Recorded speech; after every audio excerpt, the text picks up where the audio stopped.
ওই যে হযরত ইব্রাহিম আলাইহিস সালাম বলেছিলেন, ইন্নী ওয়াজ্জাহতু ওয়াজহিয়া লিল্লাযী ফাতারাস সামাওয়াতি ওয়াল আরদ। জানেন আপনারা? পড়েন, ইন্নী ওয়াজ্জাহতু ওয়াজহিয়া লিল্লাযী ফাতারাস সামাওয়াতি ওয়াল আরদা হানিফা ওয়া মা আনা মিনাল মুশরিকিন। নিশ্চয় আমার মুখ ঘুরায় দিলাম কার দিকে? যিনি আকাশ এবং জমিনের স্রষ্টা, সব কিছুর মালিক যিনি, তার দিকে আমি মুতাওয়াজ্জা হলাম। নামাজের অর্থই হচ্ছে মুতাওয়াজ্জা হওয়া, মুখ ঘুরিয়ে দেওয়া, চেহারা ঘুরিয়ে দেওয়া। আর নামাজের আরেক অর্থ হচ্ছে নিকটবর্তী থেকে আরো নিকটবর্তী হওয়া। আল্লাহ রাব্বুল আলামিন বলেন, নিকটবর্তী হতে হলে ওয়াসজুদ ওয়াকতারিব, সেজদা দাও আর সেজদার মাধ্যমে আমার নিকটবর্তী হয়ে যাও। সেজদা দিলেই আল্লাহর নিকটবর্তী হওয়া যায়। কোন সুবহানাল্লাহ। সাহাবী, আল্লাহ নবীর সাহাবী প্রশ্ন করেছেন, নবীজি বান্দা কখন আল্লাহর নিকটবর্তী হয়ে যায়? নবীজি বলেছেন, বান্দা যখন সেজদা দেয় তখন আল্লাহর বান্দার মাঝে কোনো হিজাব থাকে না, একদম আল্লাহ পাকের নিকটবর্তী হয়ে যায় বান্দা যখন সেজদায় পড়ে যায়। সুতরাং নামাজ হচ্ছে নিকটবর্তী হওয়া, সালাত এটা হচ্ছে নিকটবর্তী হওয়া। নামাজ ফরজ হওয়ার কারণ হচ্ছে এই যে মানুষ আল্লাহর বান্দা বা গোলাম হিসেবে সৃষ্টি হয়েছে, তাই একমুখী হয়ে এর বন্দিগি করা এটা হচ্ছে তার স্বাভাবিক একটা প্রকৃতি। আল্লাহ রাব্বুল আলামিন এই প্রকৃতির দাবি মিটাবার জন্যই নামাজের ব্যবস্থা করেছেন। মানুষের ফিতরত, মানুষের নেচার, মানুষের ফিতরত হচ্ছে এই যে কারো না কারো কাছে মাথা নত করা, হাত জোড় করা, মাথা নত করা, সার্বভৌমত্বের মালিক কাউকে মনে করা। হাত জোড় করতে হলে, মাথা নত করতে হলে, সার্বভৌমত্বের মালিক হিসেবে কাউকে গ্রহণ করতে হলে আল্লাহর বিকল্প কেউ আছে নাকি?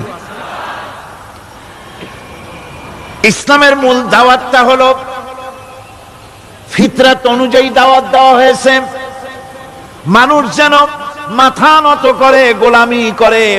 এজন্য আল্লাহ রাব্বুল আলামিন বলেছেন যে আমি মানুষ এবং জিনকে সৃষ্টি করেছি, তার কারণটাই হলো মা খালাকতুল জিন্না ওয়াল ইনসা ইল্লা লিয়াবুদুন। মানুষ আর জিন জাতিকে সৃষ্টি করা হয়েছে ইবাদতের জন্য, গোলামির জন্য। ইবাদত আর গোলামি এটাই করতে হবে, গোলামি করতে হবে, দাসত্ব করতে হবে। আর এই দাসত্ব, আল্লাহর আনুগত্যই গোলামির দাওয়াত দিয়েছেন দুনিয়ার সব নবীরা। কোন নবী বলেন নাই যে আমার গোলামি করো। কেউ বলেছেন? বলেন জোরে, কেউ বলেছেন? আল্লাহ পাক বলেন, ওয়ালাকাদ বা'আসনা ফি কুল্লি উম্মাতির রাসূলা আন ইবুদুল্লাহা ওয়াজতানিবুত তাগুত। প্রত্যেক জাতির জন্য আমি রাসূল প্রেরণ করেছি, তারা মানুষকে দাওয়াত দিয়েছেন এই কথা বলে যে এক আল্লাহর গোলামি করো, তিনি ছাড়া কোনো ইলাহ নাই, আইনদাতা নাই, বিধানদাতা নাই, তার গোলামি, তার সামনে মাথা নত করে দাও। নামাজ হচ্ছে তাওহীদের অবশ্যম্ভাবী এক বহির্প্রকাশ। তাওহীদের জন্য তাওহীদবাদী মানুষ যারা, তাদেরকে নামাজ আদায় করতেই হবে। আকীদা বিশ্বাসের দিক থেকে তাওহীদ যদি হয় পুরা দ্বীনের মূল উৎস, তাহলে আমলের দিক থেকে নামাজ হচ্ছে পুরা দ্বীনের মূল ভিত্তি। নামাজ হচ্ছে আমলের মূল ভিত্তি, এর বাস্তবায়ন ছাড়া দ্বীন পূর্ণ হয় না। নামাজ মুমিনের কেবলমাত্র একটি উত্তম আমলই নয়, বরং নামাজ হচ্ছে ঈমানের মূল ভিত্তি। যার কাছে নামাজ নাই তার কাছে কিছুই নাই। রাসূল করিম সাল্লাল্লাহু আলাইহি ওয়াসাল্লাম বলেছেন যে নামাজ যে ব্যক্তি পড়ে না, আল্লাহ পাকের সাথে তার কোনো সম্পর্ক বাকি থাকে না। সুতরাং এই নামাজটা হচ্ছে এই যে একমাত্র একাগ্র চিত্তে আদবের সাথে আল্লাহর সামনে রুজু হয়ে যাওয়া। কোরআনে কারীম বলছে মুনিবিনা ইলাইহি ওয়াত্তাকুহু ওয়াকিমুস সালাতা ওয়া লা তাকুনু মিনাল মুশরিকিন। তোমরা আল্লাহর দিকে রুজু হয়ে যাও এবং তাকে ভয় করে অন্যায় কাজ থেকে বিরত থাকো, আর নামাজ কায়েম করো, মুশরিকদের অন্তর্ভুক্ত হয়ে যেও না। নামাজ কায়েম করা, নামাজের আদেশ কোরআনে কারীমের মধ্যে আল্লাহ পাক বহু জায়গায় করেছেন। ঈমানের পর নামাজই হচ্ছে সবচেয়ে বড় জরুরি। একজন মানুষ ঈমান আনলো, যেমন কালকে একজন ঈমান এনেছে, ঈমান আনার সাথে সাথে তার প্রথম কাজ কি বলুন? বলেন প্রথম কাজ কি? ফজরের নামাজের আগে একজন ইসলাম কবুল করলেন, তার প্রথম দায়িত্ব নামাজকে আদায় করে দেওয়া, ফজরের নামাজ পড়া। জোহরের আগে কেউ ঈমান আনলো, তার প্রথম দায়িত্ব জোহরের নামাজ আদায় করা। আসরের নামাজের আগে ঈমান এনেছে, তার প্রথম দায়িত্ব হলো আসরের নামাজ আদায় করা। তার মানে হলো ঈমান আনার পর একজন ঈমানদারের প্রথম দায়িত্ব হচ্ছে নামাজ। গুরুত্বপূর্ণ বিষয়, খুব ভালো করে শুনতে হবে, ইয়াদ রাখতে হবে প্রত্যেকটি মুসলমানের। এই নামাজ কি জিনিস, কেমনে আদায় করতে হবে, আদায় না করলে কি হবে, গুরুত্বপূর্ণ এই কথাগুলি প্রত্যেকের স্মরণ রাখতে হবে। কিয়ামতের দিন মানুষ যে জাহান্নামে যাবে, জাহান্নামের জন্য, জাহান্নামে যে সব কারণে যাবে তার মধ্যে বড় কারণ কালকে বলেছিলাম, দেখি মনে আছে নাকি? বড় কারণ কয়টা? কয়টা? আলহামদুলিল্লাহ মনে আছে। আল্লাহ রাব্বুল আলামিন বলেন ইয়াতাসাআলুনা আনিল মুজরিমিন, কিয়ামতের দিন অপরাধীদেরকে জিজ্ঞেস করা হবে মা সালাকাকুম ফি সাকার, জাহান্নামে কেন আসছো? জবাবে তারা বলবে ক্বালু লাম নাকু মিনাল মুসাল্লিনা ওয়া লাম নাকু নুতঈমুল মিসকিন, নামাজ পড়ি নাই আর এতিম মিসকিনদের খেতে দেই নাই, এই কারণেই জাহান্নামে এসেছি। নাউযুবিল্লাহ। নামাজ যারা পড়বে না জাহান্নামে যেতে হবে। কোথায় যেতে হবে? আকীদাগত দিক থেকে ঈমান হলো তাওহীদের স্বীকৃতি, আর আমলের দিক থেকে নামাজ হচ্ছে তাওহীদের বহিঃপ্রকাশ। আপনি মুসলমান তা প্রমাণ হবে নামাজ দিয়ে। নামাজহীন ঈমানের দাবি মূল্যহীন। যার নামাজ নাই তার ঈমানের দাবি করার কোনো মূল্যই নেই। অনেক এরকম কথা বলে, হুজুর আমি মানুষটা নিতান্ত খারাপ না, যাই মনে করে, গ্রামে রাস্তা বানাইছি, ব্রিজ করে দিয়েছি, কালভার্ট করেছি, এতিম মিসকিনদের তাও মাঝে মধ্যে খাবার দেই, বিধবারে কাপড় চোপড় দেই, মানুষটা আমি নিতান্ত খারাপ না, তবে এই মাঝে মধ্যে একটু নামাজ পড়ি না, তাতে কি আমার ঈমান নষ্ট হয়েছে নাকি? আমি বলি ভাই ঈমানই তো নাই, নষ্ট হবে কি? ঈমান থাকলে না নষ্ট হবে? ঈমান নাই। সুতরাং একজন মুসলমান যদি নামাজ না পড়ে নিজেকে মুসলমান বলে দাবি করার কোন হক তার নাই, দাবি করার অধিকার নাই। নামাজ হচ্ছে জিন্দেগি, নামাজটাই মূলত জিন্দেগি। নামাজটা কি? জিন্দেগি।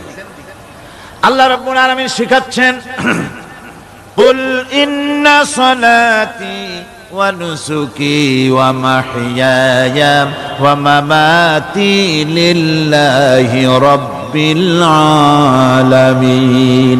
মুহাব্বতের সাথে সবাই পড়েন কুল ইন্না সালাতি ওয়া নুসুকি ওয়া মাহইয়ায়া ওয়া মামাতি লিল্লাহি রাব্বিল আলামিন।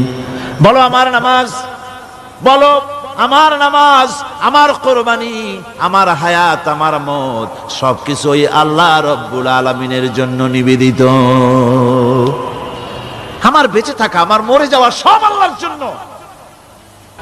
সে আল্লাহ রব্বুল আলামিন, তার জন্য সবকিছু নিবেদিত করতে হবে।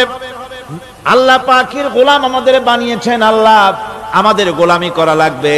আর গোলামির নমুনা জাকাত দিয়া, হজ দিয়া, দাম দিয়া, সদকা দিয়া, কোন জিনিস দিয়ে নামাজের মতো গোলামীর উৎকৃষ্ট প্রমাণ বা নমুনা আর কিছুতে নাই। আমি যে গোলাম তার উৎকৃষ্ট প্রমাণ হচ্ছে নামাজ। নামাজেই একটা মানুষ গোলামীর অনুভূতিতে তাকে নিয়ে যায়। বাদশাহ হোক, মন্ত্রী হোক, পীর হোক, মৌলানা হোক, মুহাদ্দিস হোক, বড় লোক হোক, গরিব হোক, পুরুষ হোক, নারী হোক, যাই হোক, নামাজে দাঁড়াইলো, একেবারে কান্ডারে ধরিয়া কানের কাছে হাত দিয়া, হাত দুটো বাঁধিয়া মাথা নিচের দিকে দিয়ে দাঁড়ায় গেল। কিসের মতো? আসামির মতো, গোলামের মতো। সুবহানাল্লাহ। এদিক ওদিক তাকাইতে পারবা না, চোখটা থাকবে সেজদা যেখানে দিবা সেখানে। তাকানো নিষেধ, সেজদার দিকে তাকাও। এরপরে যখন রুকুতে গেলেন, গোলামের নমুনা হয়ে গেল। গোলামের এরকম মাথা নিচু করে থাকতে হয় প্রভুর সামনে। গেলেন, রাজা, বাদশাহ, বড় লোক, সব অহংকার চূর্ণ হয়ে গেল। নাক আর কপাল দিয়া আমার মাবুদের দরবারে মাথাটা লাগাই দিলাম জমিনের উপরে। সুবহানাল্লাহ। আমি আমার ভাষায় বলি, আমি আমার ভাষায় কথাটা এভাবে বলি, এই জমিনটা যদি কাগজ হয় আর আমার নাকটার কপালটা যদি কলম হয়, তাহলে আমি যে গোলাম দৈনিক 5 বার আমার নাক আর কপাল দিয়া জমিন নামক কাগজের উপরে, দাস খতের উপরে দৈনিক 5 বার নাক আর কপাল দিয়া সই করে দেই, আল্লাহ আমি তোমার গোলাম আর কারো গোলাম নই, আমি একমাত্র তোমার গোলাম। ঘুমের থেকে উঠে সেজদা দিয়ে বলি, দুপুরের সময় কাজ ফালাইয়া আরেকবার বলি, বিকেল আসার আগে আসরে আরেকবার বলি, দিন যখন শেষ হয় আরেকবার বলি, রাতে যখন শুতে যাই আরেকবার সেজদা দিয়া ঘোষণা করি, মাবুদ আমি তোমার গোলাম। সুবহানাল্লাহ। নামাজ হচ্ছে ইসলামের গণ্ডির মধ্যে প্রবেশের প্রমাণ। কোরআনে কারীম বলছে, ফাইন তাবু ওয়া আকামুস সালাতা ওয়া আতাউজ যাকাতা ফাইখওয়ানুকুম ফিদ্দীন। সূরা তওবা এসেছে। তারা যদি তওবা করে আর নামাজ কায়েম করে, যাকাত যদি আদায় করে, তাহলে এখন তোমাদের সে দ্বীনি ভাই, এখন ভাই হয়ে গেল। একটু আগে ছিল কাফের, মুশরিক, এখন তোমার দ্বীনি ভাই। দ্বীনের গণ্ডির মধ্যে প্রবেশ করা, কলেমা পড়ার সাথে সাথেই নামাজ। নামাজ হচ্ছে দ্বীনের প্রধান গেট, দ্বীনের প্রধান তোরণ। দ্বীনের মধ্যে প্রবেশ করার জন্য এই গেট দিয়ে প্রবেশ করতে হবে। সুতরাং এই নামাজের এতই গুরুত্ব দেওয়া হয়েছে। ইসলাম যদি ক্ষমতায় আসে, আল্লাহ যেন এনে দেন, জোরে কোন আমিন। ইসলাম যদি ক্ষমতায় এসে যায়, রব্বুল আলামিন তাফসীরে মাহফিল, কোরআন সামনে নিয়ে আশা করে তোমার দরবারে দোয়া করি, এই বিশাল জনসমুদ্রের দোয়া কবুল করো মাবুদ গো, এই বাংলাদেশকে ইসলামের দেশ বানাইয়া দাও।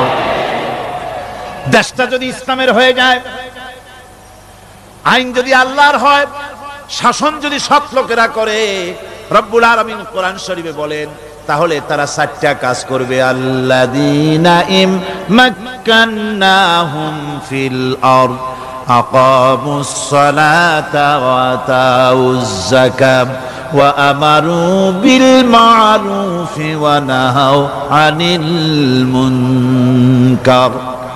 মুমিনেরা ক্ষমতায় এসে প্রথম যে কাজটা করবে, প্রথমে ক্ষমতা এসেই নামাজ বাধ্যতামূলক করবে। প্রথম কি? ওয়াজ নসিহতে অনুরোধ করা হবে না, বাবাজিরা আল্লাহর রাস্তায় নামাজটা পড়ে না। রেডিও এবং টেলিভিশনের মাধ্যমে রাষ্ট্রপ্রধান অর্ডার করে দিবেন, যারা আকেল বালিগ সকলের জন্য নামাজ বাধ্যতামূলক, নামাজ পড়তেই হবে, এটা অর্ডার। বেলা যখন 1টা বেজে যাবে, বেলা যখন 1টা বাজবে, সমস্ত মসজিদে আজান শুরু হয়ে যাবে। আজানের সাথে সাথে অফিস, আদালত, কল কারখানা, ক্ষেত খামার, শিক্ষাঙ্গন সব ডেডলক হয়ে যাবে। আধা ঘন্টার জন্য বন্ধ হয়ে যাবে। যারা মুসলমান অফিসে, কলেজে, ইউনিভার্সিটিতে, সর্বত্র তারা নামাজের জন্য প্রস্তুতি নেবেন। আধা ঘন্টার ভিতরে নামাজ আর খানা সেরে আবার কলেজ চলবে, বিশ্ববিদ্যালয় চলবে, কল চলবে, কারখানা চলবে, ক্যান্টনমেন্ট চলবে, সেক্রেটারিয়েট চলবে, সব আপন গতিতে চলতে থাকবে। আল্লাহর রহমত, বরকত আকাশ ফেরে নাজিল হয়ে যাবে। আর এই অর্ডার যে দেওয়া হবে, নামাজ পড়বেন সেখানে। থানায় যখন আজান হবে, থানায় আজান হয়ে গেছে, থানার স্টাফ, পুলিশ যারা আছে জামাতে খাড়া হয়ে যাবে, ইমামতি করবেন ওসি সাহেব। এসপির অফিসে এসপি সাহেব ইমামতি করবেন, ডিসি সাহেব তার অফিসে ইমামতি করবেন, মন্ত্রী সেক্রেটারিয়েট ইমামতি করবেন, প্রেসিডেন্ট বঙ্গভবনে ইমামতি করবেন, বিশ্ববিদ্যালয়ের ভাইস চ্যান্সেলরের ইমামতিতে সে জায়গার মুসলমান ছাত্র ছাত্রী, শিক্ষক শিক্ষয়িত্রী এক জামাতে নামাজ আদায় করবে। এই যদি হয় চিত্র দেশের, অপরাধ থাকবে? থানায় ওসি সাহেব নিজেই যদি জামাতের ইমামতি করেন, এইভাবে নামাজ আদায় করেন পুলিশদের নিয়ে জামাতে, ঘুষ আর খাবে তারা? এসপি সাহেবের অফিসে, ডিসি সাহেবের অফিসে মন্ত্রীরা যদি এভাবে নামাজ কায়েম করে, তাহলে কি অন্যায় অপরাধ কিছু থাকবে সমাজে? থাকবে না। সুতরাং নামাজ বাধ্যতামূলক করে দেওয়া হবে। নামাজ বাধ্যতামূলক, সকলকে নামাজ পড়তে হবে। নামাজ হচ্ছে অপকর্মের প্রতিবন্ধক। নামাজ পড়লে অন্যায় কাজ থেকে বাঁচার পর, অন্যায় থেকে বাঁচাই কিসে? নামাজ। আল্লাহ রাব্বুল আলামিন বলেন, উতলু মা উহিয়া ইলাইকা মিনাল কিতাবি ওয়া কিমিস সালাম ইন্নাস সালাতা তানহা আনিল ফাহশাই ওয়াল মুনকার। হে নবী, এই কিতাব তেলাওয়াত করো, যা তোমার প্রতি অবতীর্ণ করা হয়েছে, এই কিতাব তেলাওয়াত করো আর নামাজকে প্রতিষ্ঠা করো। নিঃসন্দেহে নামাজ মানুষকে পাপাচার থেকে বাঁচায়া দেয়। অশ্লীলতা, পাপাচার থেকে মানুষকে বাঁচায় কে? জোরে চিল্লায় এখন কে? নামাজ। এই নামাজ মানুষকে অন্যায় কাজ থেকে বাঁচায় দেয়। নামাজ যে মানুষকে অন্যায় কাজ থেকে বাঁচায়, কেমনে বাঁচায়? আমরা যে নামাজ পড়ি, এই নামাজে তো আমাদেরকে অন্যায় কাজ থেকে বাঁচাইতে পারে না। নামাজি বহুত মানুষ আছে অন্যায় করে, করে কিনা? না করে না? করে। নামাজি অথচ অন্যায় করে। আর আল্লাহ বলছেন নামাজিকে, নামাজ তাকে অশ্লীলতা থেকে ফিরায়। তাহলে কথা কারটা ঠিক? আল্লাহরটা। জোরে বলেন, কারটা ঠিক? অবশ্যই আমার আল্লাহর কথা হক। আমি ভুল করতেছি, আমি যেন কোথাও ভুল করতেছি, সামথিং ইজ রং, কোথাও যেন আমরা ভুল করে বসতেছি, সেই ভুলটা কি আমরা আবিষ্কার করতে চেষ্টা করবো ইনশাআল্লাহ। প্রথম যে কথাটা সেটা হচ্ছে যে আমরা যা নামাজে পড়ি আমরা তা বুঝি না। কথা ঠিক কিনা? আমি যদি এখন প্রশ্ন করি সামি আল্লাহু লিমান হামিদা অর্থ কি কোন, ফার্স্ট ডিভিশনে কয়েকটা লেটার নিয়ে ফেল করবেন এরকম লোক আছেন না নাই? সুবহান রাব্বিয়াল আলা অর্থ কি জানি না, সুবহান রাব্বিয়াল আযীমের অর্থ কি জানি না, দোয়া কুনুত অর্থ কি জানি না, তাশাহুদ অর্থ কি জানি না, সূরা ফাতিহার অর্থ কি জানি না। এমন কি উযুর মধ্যে কয়টা ফরজ তা অনেকের জানা নাই। কথা কি বেশি বললাম না ঠিক বলছি? একজনে জিজ্ঞেস করলো, মিয়া উযুতে কয় ফরজ? কয় হুজুর কি মনে করেন যে বুঝি জানি না? এটা তো সাধারণ ব্যাপার, বলেন না কয় ফরজ? কয় উযুতে তো 17 ফরজ। কি কি? কয় হাত ধোয়া, পাও ধোয়া, মুখ ধোয়া, নাক ধোয়া, চোখ ধোয়া, জিহ্বা ধোয়া, মাথা ধোয়া। বলতে বলতে গুনে দেখা গেল প্রায় 19টার মতো বলছে। বলা হলো, মিয়া বললেন আপনি উযুতে ফরজ 17টা, কইলেন আপনি 19টা। কয় হুজুর জানি আরো, বলি না আপনাদের ভয়তে। উযু জানে না, নামাজ জানে না, তাকে এই নামাজ কেমনে ফিরাবে অন্যায় কাজ থেকে? কথা বুঝতে পেরেছেন? নামাজে আল্লাহু আকবার বললাম, এরপরে সানা পড়লাম, তারপরে সূরা ফাতিহা পড়লাম। সূরা ফাতিহার ভিতরে যে সমস্ত কথাগুলি বললাম সেই কথাগুলি বুঝি না, কি বলেছি তাও জানি না। এরপরে সুবহান রাব্বিয়াল আলা বলেছি, সুবহান রাব্বিয়াল আযীম বলেছি, সামি আল্লাহু লিমান হামিদা বলেছি। অর্থ কি জানি না। আল্লাহ তা শুনতে পান, যে ব্যক্তি আল্লাহর প্রশংসা করেন তিনি তা শুনতে পান। নামাজের মধ্যে আইডিয়া দেওয়া হচ্ছে, তুমি যে আল্লাহর জন্য নামাজ পড়তেছো, প্রশংসা করতেছো, এটা এমন নয় যে আল্লাহ পাক দেখছেন না বা শুনতেছেন না। তুমি যা বলতেছো, প্রশংসা করতেছো, আল্লাহ পাক তা শুনতে পাচ্ছেন। সামি আল্লাহু লিমান হামিদা। সুবহান রাব্বিয়াল আলা, আমি মহান সর্বশ্রেষ্ঠ আল্লাহ রাব্বুল আলামিনের পবিত্রতা ঘোষণা করছি, আমি তার প্রশংসা করছি। সূরা ফাতিহার কি আমরা বলি আপনারা ব্যাখ্যা দেখে বুঝে নিয়েন, সেগুলি আমি এখানে বলে বাকি কথা সব শেষ করতে পারবো না।